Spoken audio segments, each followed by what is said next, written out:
अस्सलामुअलैकुम my YouTube viewers. आज आपसे मैं शेयर कर रही हूँ आलू पकोड़े बनाने की एक बिल्कुल नई रेसिपी। जी हाँ, ये रेसिपी ट्राई करके आपके पकोड़े बनेंगे फूले फूले और साथ हम बनाएंगे बम्बई स्टाइल की चटनी। तो चलिए मेकिंग की तरफ और कर लेते हैं बिस्मिल्लाह। सबसे पहले हम पकोड़े बनाएंगे तो उसके लिए मैंने लिया है 1.5 कप के बराबर बेसन। शामिल करेंगे 3 टेबल स्पून चावल का आटा जो कि सीक्रेट इंग्रेडिएंट्स है और बनेंगे इससे पकोड़े बहुत फूले फूले।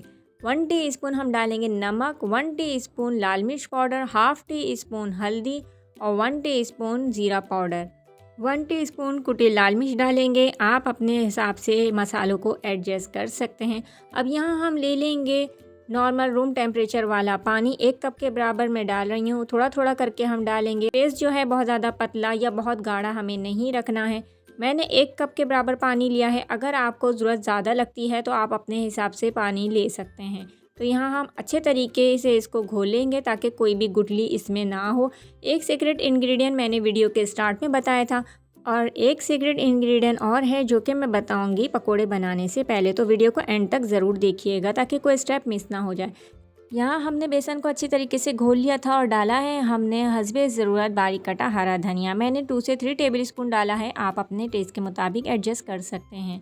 यहाँ मैंने लिए हैं 4 अदद आलू और सिर्फ 4 अदद आलू से ही हम बनाएंगे बहुत सारे पकोड़े। तो यहाँ मैंने 4 अदद आलू लिए हैं। बारीक बारीक हम इसका छिलका उतार लेंगे। पहले हम सब्ज़ी को अच्छे से धो लेना चाहिए, तो आलू मैंने पहले अच्छे से धो लिया था। यहाँ छोटे बड़े हिसाब से दरमियाने साइज़ के जो भी आपके पास अवेलेबल हों आप वो साइज़ ले सकते हैं। अगर आपका आलू पुराना है तो आप उसको काटने के बाद कुछ देर नमक के पानी में डिप करके रखिएगा। ये नया आलू है। तो यहाँ अब हम छिलका उतारने के बाद इसको बारीक बारीक स्लाइस काट रहे हैं। आप चाहें तो कटर की मदद से भी इसके स्लाइस काट सकते हैं। बहुत ज़्यादा मोटा या बारीक नहीं काटना है। 1 से 2 पानी में खंगालने के बाद इसको आप किचन टॉवल या किसी भी कपड़े से अच्छे तरीके से खुश्क कर लें ताकि आपके आलू जो हैं वो एकदम ड्राई हो जाएं। तो यहाँ ही सारे ड्राई हो चुके हैं। तो अब हम नेक्स्ट प्रोसेस की तरफ चलते हैं। ये छोटे छोटे से टिप्स हैं जो मैं आपके साथ शेयर करती हूँ, तो वीडियो को मिस ना किया करें, एंड तक ज़रूर देखा करें। यहाँ हमने तेल को पहले से ही गर्म करने रख दिया था। हस्बे ज़रूरत आप तेल ले लेंगे। मैंने सरसों का तेल लिया है। तेल अच्छे से गर्म हो जाए तो 2 टेबल स्पून हम यहाँ पे बेसन में इसको ऐड कर देंगे। तो ये सेकंड सीक्रेट था जो कि मैंने आपको बताया है। इससे आप देख सकते हैं कि बेसन का कलर भी कितना शाइनिंग वाला हो गया है और इससे पकोड़े बहुत ज़बरदस्त बनेंगे। अब आलू के कतले हम इसमें डिप करते जाएंगे और फ्राई करते रहेंगे कढ़ाई में। दोनों साइड से गोल्डन ब्राउन हो जाए तो हम उसको निकाल लेंगे। तो ये थे बहुत ही ज़बरदस्त से टिप्स जो कि मैंने आपको शेयर किए हैं कि आज के बाद आपके भी पकोड़े बहुत ज़्यादा फूले फूले और क्रिस्पी बनेंगे। तो ये रेसिपी आप ज़रूर ट्राई कीजिएगा।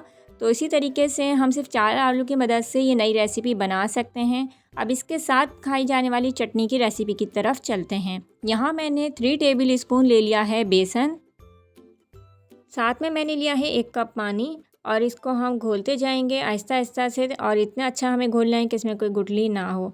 तो धीरे धीरे से इसको हम घोलते जाएंगे। पानी एक साथ इसमें शामिल नहीं करना। तो ये रेसिपी ज़रूर ट्राई कीजिएगा। चटनी की रेसिपी बिल्कुल न्यू है। पकौड़ों के अलावा आप रोल, समोसे या कचौरी के साथ भी इसको ट्राई कर सकते हैं। यहाँ हमारा तैयार हो चुका है। बिल्कुल इस हिसाब से आपको इसको बनाना है। फ्राई पैन ले लेंगे और इसमें हम डालेंगे तकरीबन 2 table spoon cooking oil. Oil अच्छे से गर्म हो जाए तो इसमें हम डालेंगे ज़ीरा 1 टीस्पून, राई दाना 1 टीस्पून।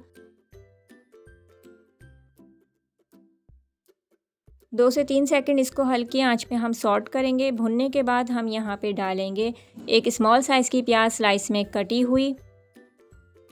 प्याज नरम हो जाए, लाइट पिंक कलर सा आ जाए तो इसमें हम डालेंगे 1 अदद स्मॉल साइज़ का टमाटर कटा हुआ, बारीक चॉप करके हम इसमें डालेंगे।